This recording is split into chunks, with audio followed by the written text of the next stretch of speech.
Hello, everyone. My name is Tom Moore, coming at you live, doing some sharpening from the Spyderco Millie Club. Today, we have a very special knife in the house. We're going to put a mirror edge on this Reeve Umnumzaan, and this is one of them monkey edge frag ones, I believe. So it's got a little monkey head here. These are worth quite a bit of money. A bit more than the regular one, which is pretty funny. They're cool. I've been sharpening a lot of CRKs lately. I really enjoy how they sharpen. It's nice that their factory bevels are very, very clean. They do probably the best job of existing edges of anybody. One thing that we'll find out on here, I think this one's been touched by the owner a little bit. I want to see what the bevels look like and if they're at all convex, which I think is a bigger deal than people talk about it, like convex edges, like it's a bigger deal than it is to just reprofile them to straight edge. So I'll show you how that works. We'll look at the marker and we'll see how it lines up. So let's get started here. Today we are going to be sharpening with my TSProf K03. This is, I don't know what else you can ask for in a sharpener. This thing is legit. I still use my TSProf Cadet, which is what I used for years. I'm very comfortable with it. I'm probably more comfortable with this little guy. It's very small in comparison. With this little Cadet than the K03, but I've gotten really to liking these clamps. There's a ton of different clamp setups for TSProf, but these are the whole milled clamps that come with the K03.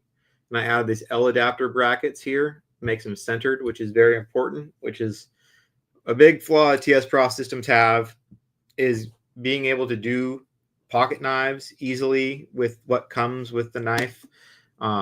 You can't do it very well unless you have some way to center the clamps. So this is an add-on part. I wish it would come with it to start with, or if there was a way to center them, it'd be cool, but I got them now. And since then I've been using these as a center clamp. They've been really good. And I stopped using my center clamp, the one that's on the Cadet right now, because I kept on stripping screws doing this part, clamping it. And this one has a 4mm screw. So these can tighten down really well and not strip, which to me is like really important, and it clamps awesome. So I'm just going to go ahead and continue to use this. Okay, so let's line this up a little bit. Tip to pivot, about parallel. Take a little bit of the belly out. Okay, right about there is where I want to be. Nope, push a little bit.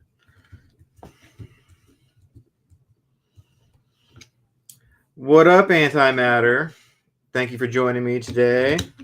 It is a really shitty day outside. It's raining like crazy right now. So I'm inside sharpening. Watching my daughter today. Hanging out. So we got clamped. We're good. First thing we're going to do before we touch it with the stone or the sharpener is we're going to take some good quality electrical tape. Where my scissors go? I like using scissors. People make fun of me, but I use scissors more than a knife because they're functional, sometimes just better than a knife. It's like two knives. I love having scissors on my desk. So we're taping the handle up, thumb stud, and all the way to the end of the edge, like right there. So this way I can, if I bump up and against anything, nothing's going to happen. So just making sure it's all taped up nice. Yeah, and it also just takes a lot of the anxiety out of doing keels. Makes it a lot more pleasant experience. So we're going to sharpen today using, as usual, Hapstone Premium CBN stones. These are metallic bonded CBN. This is the 150 grit. This is where I start profiling with, is 150. It does a better job profiling than the 80 grit one does. The only time I use the 80 grit is when I'm doing repairs. It does good at that, but it's different than reprofiling for some reason. It just is. So we're going to turn on our Axicube. We've got a low battery. We're at 17 degrees, so we're going to take that up to 21 because this is a CRK. That's where at least the Tontos I've been doing lately are all been 21 degrees. So let's start there and see how close we are. Sharpie on the edge. Marker bevel.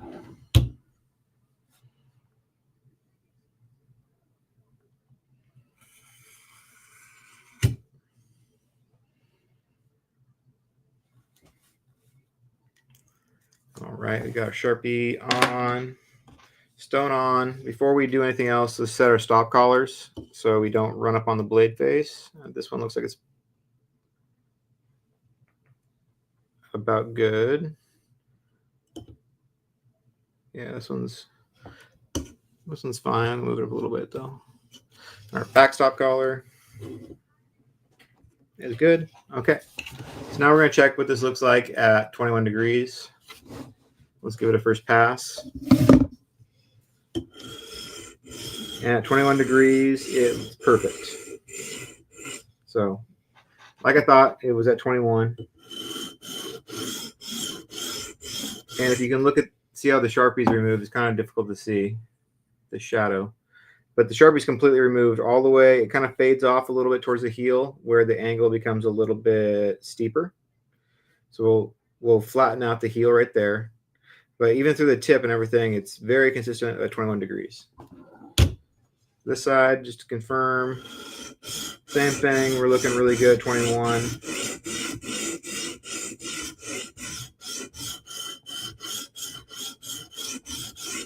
Yeah, 21 degrees is a winner, so that's where we're going to stay.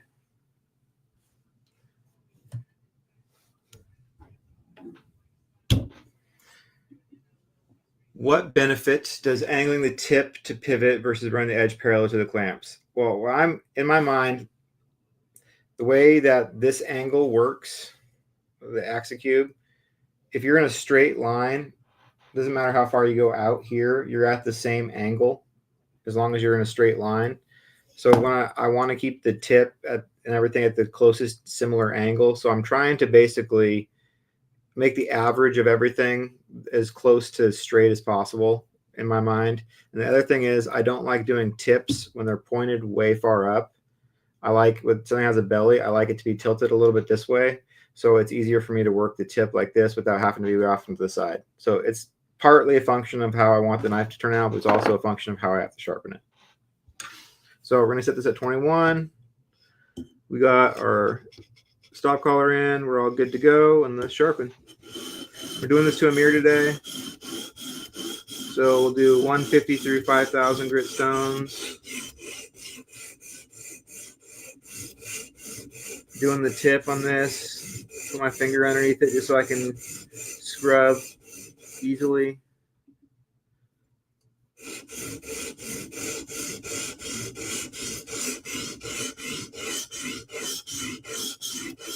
So we're just trying to get rid of all the Sharpie right now.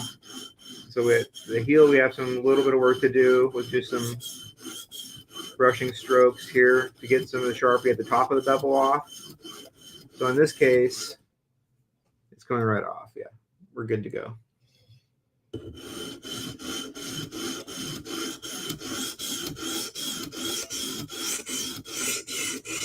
And I'm not going to spend too long on one side. That's something I think needs to get taught more when people talk about sharpening. Don't spend too long on one side if you're already kind of profiled, even if there's no burr. It'll be less material removed if you continually flip it to try to get your burr. So I have a little bit more time on this side. We're just kind of got all the Sharpie removed. Nice and clean. CRKs are super consistent angle-wise. So that's been easy. But as you see, there is no really convex to the edge. Like, the marker went right off. I got all the marker off already. Now I'm just trying to create that first burr. Usually CRKs take a couple passes, though. So now we'll flip. And visually, I'm just looking to see if I see a burr at all, like a little glint of white. No, I can kind of feel it. It's not very prominent. Right there's a little bit at the heel where I was scrubbing. But yeah, we'll do pass on this side. Let's remarker it.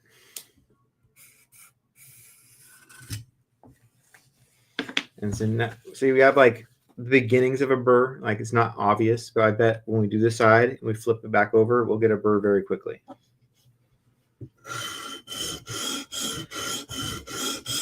Just seeing where the Sharpie is on this side. We have a little bit of work towards the tip and the belly to get marker off the leading edge, just a tiny bit. Heel has a little divot, dimple in it, so we'll scrub on that. Straight part of the edge is totally fine. Okay, let's do this tip.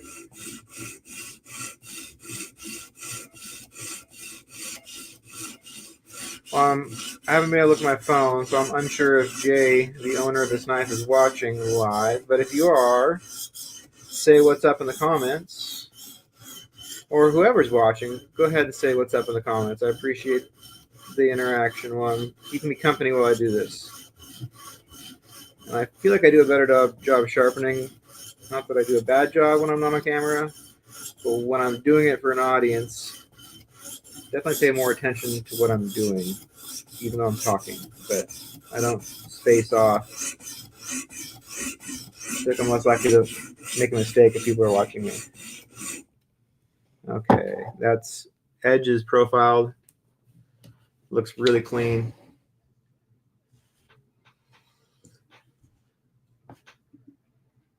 Antimatter says, my biggest problem is hitting the tips perfectly without rolling it. So first, I would say, like I was saying, is kind of angle it so the tip's not too far off to the side. That's a function of how to sharpen easier. But yeah, biggest thing is use your finger underneath the tip and just run it. It won't even rub your finger. The stone won't. It'll rub the steel. It'll grind the steel off, but you can sit there and rub it on your finger and nothing's going to happen.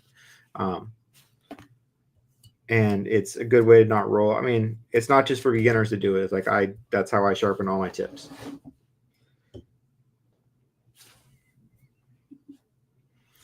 I mean, it's possible to do it without it, but I like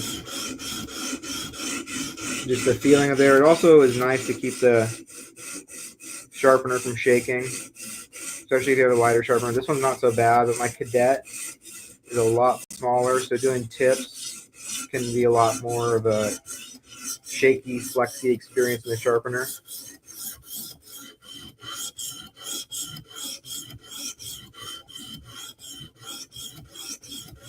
Now we're just going to try to create a burr.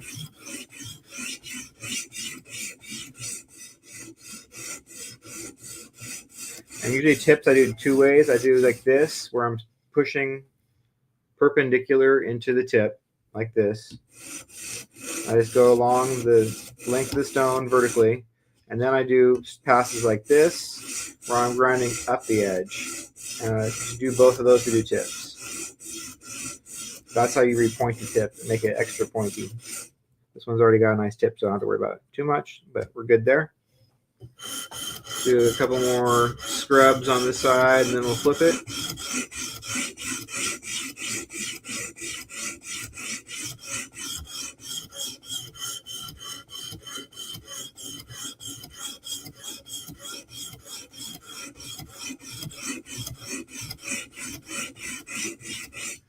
Okay, we're good on this side. We're going to flip.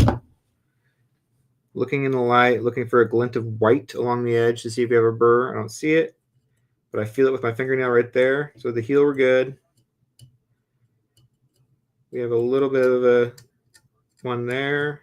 So we have a light burr. It's there. It's developing. CRKs, they're steel. I don't know what steel this is, but on non-Magnica steel, I have difficult time catching a burr on them. It's not as obvious as other steels. It takes time, and it just is not as obvious.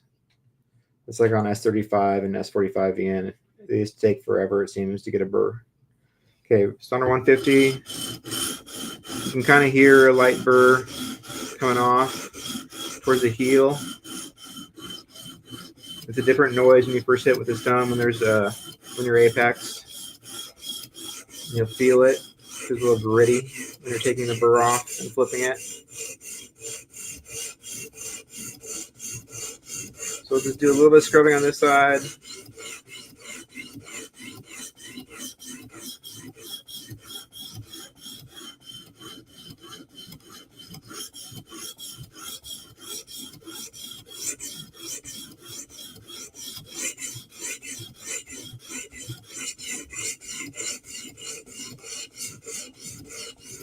And when I'm doing profiling, I usually work both directions with my stone. I feel like when you cross up the scratch pattern, it like, in my mind, it makes it nice to see different stuff in the edge if there's any flaws, or if there's any like different finishes or something that's not hitting quite right. Okay. I think we're good. I can feel a burr with my fingernail.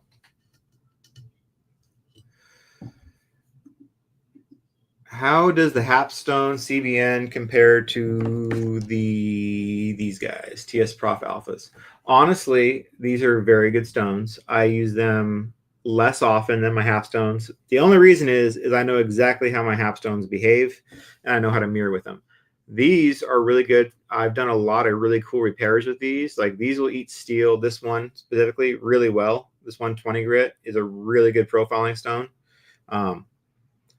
So for a lot of repairs, I've been doing these, but for the glamorous, glitzy mirror edges that I post, usually I use the Hapstones just because I'm used to how to mirror them. I have more of the TSProf. They go up to, let's see, I have an 11,000, so they go up to a higher grit rating than my Hapstones. One thing that's kind of weird about them, though, is they're a lot thinner and they're really light, which isn't a bad thing, I guess. It's just I'm really used to this... the way these stones are metallic bonded CBN, they're heavy instead of resin bonded CBN, and they're on a huge, thick metal backer, which so it gives a lot of weight to sharpening. I'm used to that weight, and I like that weight. So it is a different experience with the TSProf stones just because they're a lot lighter. So, like I said, we got a burr there. Let's give this another scrub. Just make sure we're all the way apex. I'll probably go one more pass on this with the 150. Like I said, sometimes CRKs are a little bit harder to ensure you have a burr all the way. You don't want to miss part of the edge.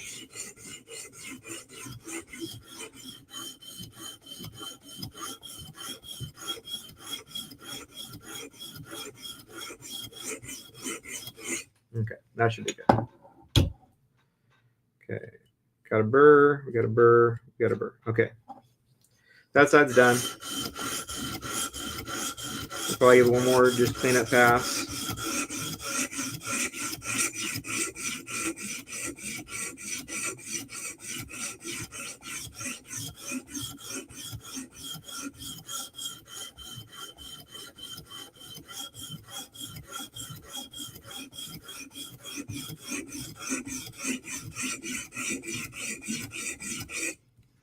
Okay, and let's give one last pass just to make sure we're all good. Clean up any scratches. Now I'm looking at the finish of the edge to make sure the edge looks nice and even, and there's no like, sometimes you get these spots that will be a different texture. It'll be like matte finish. Someone told me it's called paneling. I'm not sure if anyone else ever heard that. But basically, it's looking so all the scratches look nice and cool in the same direction. Even though we're going to knock them out the next stone, you want to have, never move up a stone if you still have an imperfection. So like if you had a big scratch and you're like, I'll just get it with the next stone. No, you fucking won't. You'll get it with that stone. So keep on working it, or you'll drop down even lower and get it. So that's what I'm looking for, is I don't want to move on to the next stone if I have something that I won't be able to get out with it. And from the 150 to 400 is fine. The 400 can take out anything the 150 misses, but you can't really go up to 800 unless you're completely clean, because that stone won't take out scratches anymore.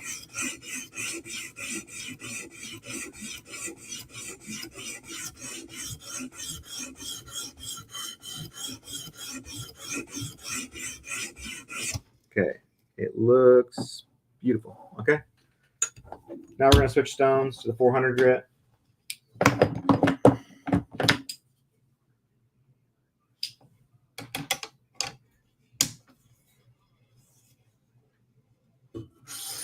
And now it's just a matter of polishing the edge. And we're done with the real sharpening work. When I do satin edges, this is where I stop, is with this stone. This stone does an excellent job of cleaning up from the previous stone. It leaves a nice satin finish, better looking than factory finishes, I think. Nice and matte, kind of smoky, but not polished, but not scratchy at all.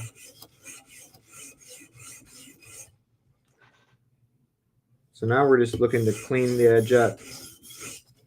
We're not looking to sharpen it, so we don't need to go forever. I think that's where a lot of people are getting caught up on their 2-hour-long sharpening jobs, is when they spend a lot of time polishing when you really don't need to. All you need to do is get the scratches out from that stone.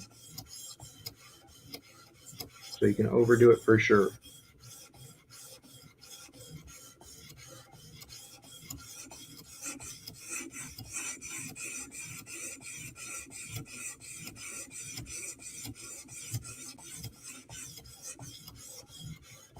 Always give your heels a good scrubbing. For some reason, just the angle or whatever it is, that heels always have a little bit more scratches.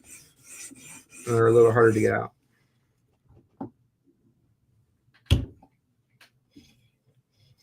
Okay, we'll do one more pass of 400.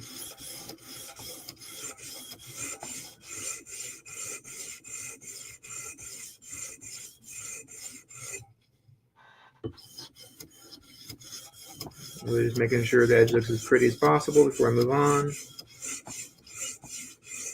But good stones make that fast. Oh, what up? Jay has joined us. Well, it will be good. It'll look nice. This is coming out well. Did you ever consider using a convex attachment?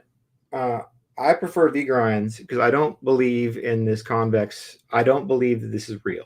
Because like I just showed, you set this at 21 degrees and you can knock it out. And I believe Jay has touched this before, but I don't have any other different experience. Like it's so easy to get a nice clean edge on a CRK with just a flat stone. I have a convex attachment. I have the part to do it from TSProf, but I don't feel like it's a real concern. Or if there is a convex to it, it's so slight that you can take it out like instantly. So let's give this a quick scrub. Or I forgot if I already did the side again. Just do it a couple passes anyway.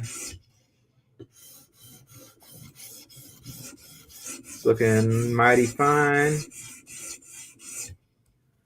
But yeah, I do have the convex attachment. I haven't come across anything that I've seen that is like, even when I do tips on Tonto CRKs, they're usually almost dead flat. Sometimes there's a little bit of a convex to it, but if you can sit there and manipulate exactly where you're trying to sharpen to, you can usually get the whole tip on a Tonto CRK with just keeping it flat. Like there's no curvature to it whatsoever. That's the main reason why I think this is not quite. It's overblown anyway, as far as the sharpening a CRK having to keep it convex. Yes, I do prefer the V-grind if that would be an issue, just because I don't think you should have to have a special attachment just to sharpen your knife. You should be able to sharpen it with a basic sharpener. Okay, this stone I usually just do one pass aside, so this has to look good when we're done. I want to do a couple more passes at the heel to make sure we got it all.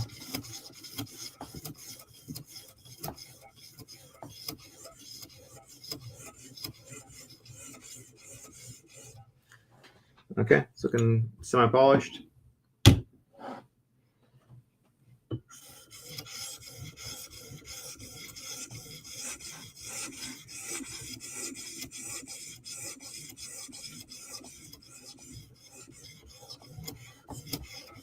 This stone, this 800 grit stone, creates the most sharpening dust of any of the stones, which seems odd. But the reason is this stone takes whatever burr I had and I was flipping back and forth, and it just like demolishes it. It's like fine enough where it just falls apart. So there is like zero burr basically after this stone. I'll still strop it to make sure it's all clean, but this 800 grit stone just generates an enormous amount of dust. And it's just because it's killing the burr off. Okay, jump up 2000 grit. This is where it leaves a pretty decent mirror. It leaves a fine mirror, honestly. I can't really tell much difference between this stone. We'll go up to 5,000 past it. But if you're just looking to get into a set of these stones and you don't want to spend all the money and you just want a couple stones, but you still want to get a mirror, you could probably just stop at the 2000 grit stone. You really don't need the 5,000. 2,000 will probably make you happy. You definitely don't need to go to 8,000. I have an 8,000 grit stone. I don't use it because I can't tell the difference. Honestly, I don't use a microscope for my edges. I'm not that anal about them. They look really nice, and I just look for scratches. And if it's all clean, we're all good to go. But stones do go higher, that's for sure, than I have expectations of. It's looking really good.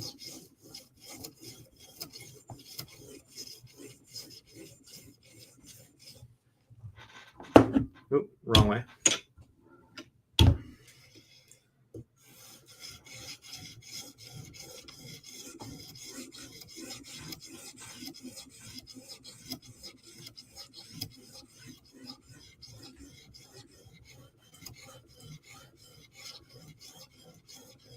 And even the stone, like it's done. But I'll just give it a couple more passes just for.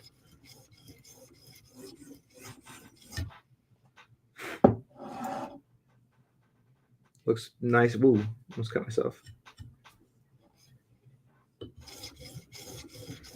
It's not getting any shinier. I'm just doing this just because. Okay. Final stone, 5,000 grit.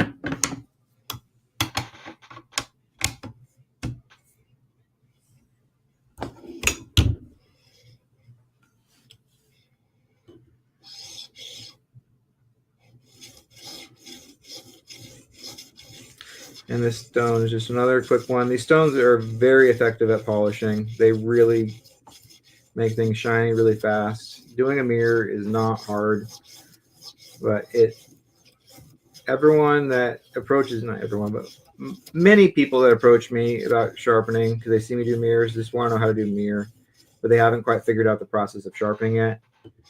Until you're really good at getting a nice looking edge that you can say looks nicer than a factory edge, just keep on practicing. But getting the mirror part is easy. Once you've got the sharpening part down, the mirror comes just automatically. But you can't do the mirror until you get the sharpening part down. So just concentrate on sharpening and getting really well profiled even edges. And then just use a couple more stones. That's it. It's just, what, 3 extra stones? Because my satin edges are at 400 grit. Yeah, it's just 3 more stones and you have a mirror. But it's all a matter of getting that nice edge to start with. Okay, we're done. Pop it out.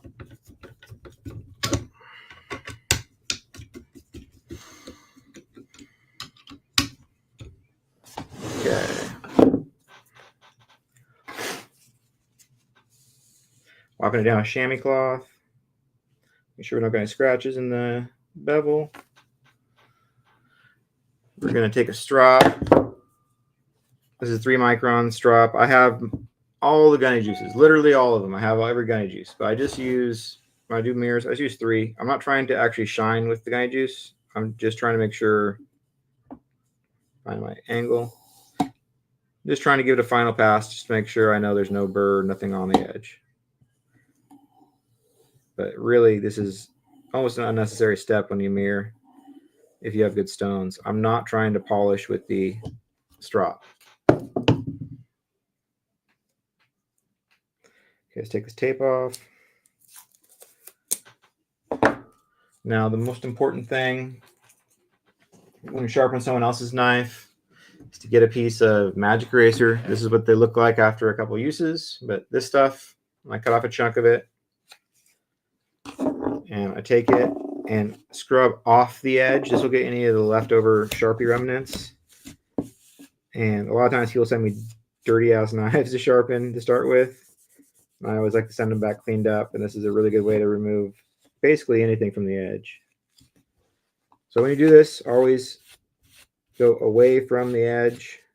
You will cut your hand if you try to go down along the edge if you have a sharp knife, which is the goal, right? A little bit Sharpie towards the tip.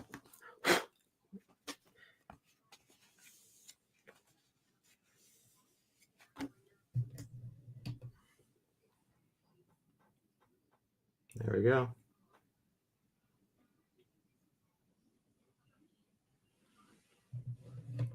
Mirrored up Umnumzaan.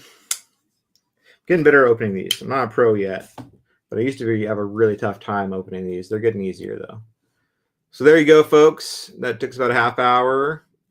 We sharpened this CRK Umnumzaan, put a mirror edge on it, took it from 150 to 5,000 grit. And now I will get back with the owner who was watching this while we did it and get it shipped back to him, or he can come pick it up since he's local. Anyway, thank you for joining me. Again, I'm Tom Moore. You can message me on Instagram or come follow me on Instagram. I do a lot of cool stuff over there at Thomas O. Moore. Again, this is Spyderco Millie Club. Make sure you're in the Facebook group, the Spyderco Millie Club Facebook group. It's kind of the most important knife thing on the internet, so you should probably be there. Anyway, thanks all. Appreciate you watching, and catch you next time.